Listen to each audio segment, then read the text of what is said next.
Quinoa has learnt that drills are specific to certain areas and that each type leaves a different set of minute marks on the bead, a kind of trademark identifying where the bead was made. But these tiny marks are on the inside of the bead, and so he fills the beads with a gel that takes a precise impression. The gel impressions provide a unique record of the hundreds of beads Quinoa has gathered from sites across the globe. And under a powerful microscope, Dr. Quinoa can determine precisely where each bead was made.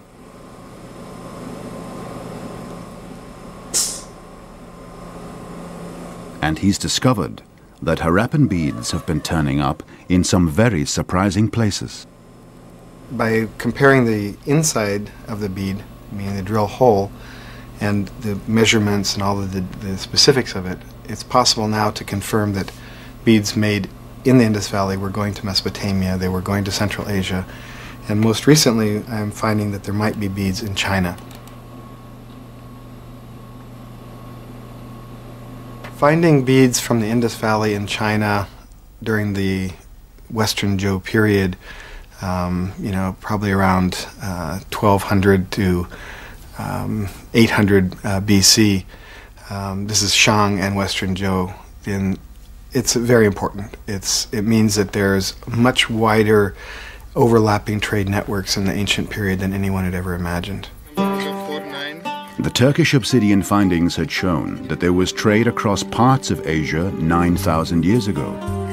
But the Harappan bead evidence proves that by 4,000 years ago, there was trade right across Asia, 2,000 years before the Silk Road had begun.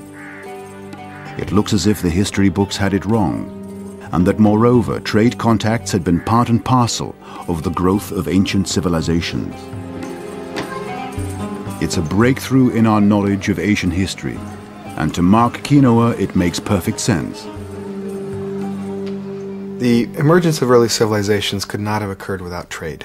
You cannot develop a complex society without connections to distant areas. Trade is key to bringing materials in from distant areas that are not accessible to everyone in a society. The emergence of hierarchical society, different classes of society, is based on some people getting certain materials and other people not getting it.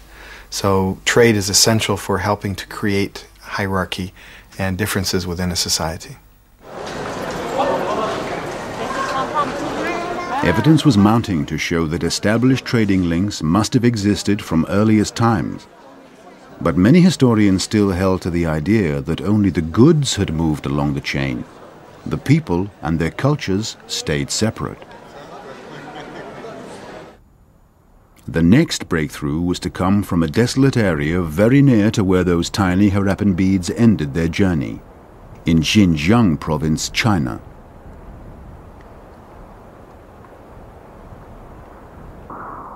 This is the Taklamakan Desert in the westernmost part of China, a vast desert of sand and stone rimmed by impassable mountains. To the south are the slopes of the Himalayas and Tibet. To the north, the frozen wastes of Mongolia and the Gobi Desert. Taklamakan is hardly welcoming, frozen in winter and burning in summer. Yet cities such as Zhaohuo, Subashu and Lulan, now ruins in the sand, once bustled with life. For these were the staging posts in the Silk Road, stopovers where traders took refuge and exchanged their goods. When the silk traders crossed the Taklamakan, they linked the people and cultures of East and West for the first time, or so historians had thought. But on the edge of the Taklamakan, tucked away in a little visited Tarim Basin Museum, was a discovery that would change all of that.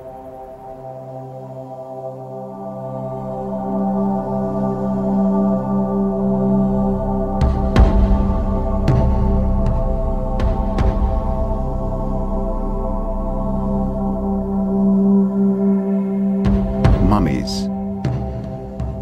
Not the deliberately prepared mummies of Egyptian fame, but ancient corpses, naturally preserved by the dehydrating desert climate.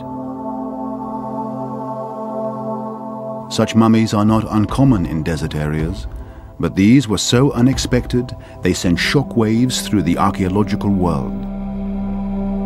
Their features reflect not the Asian people who inhabit this continent today, but a completely different physical type.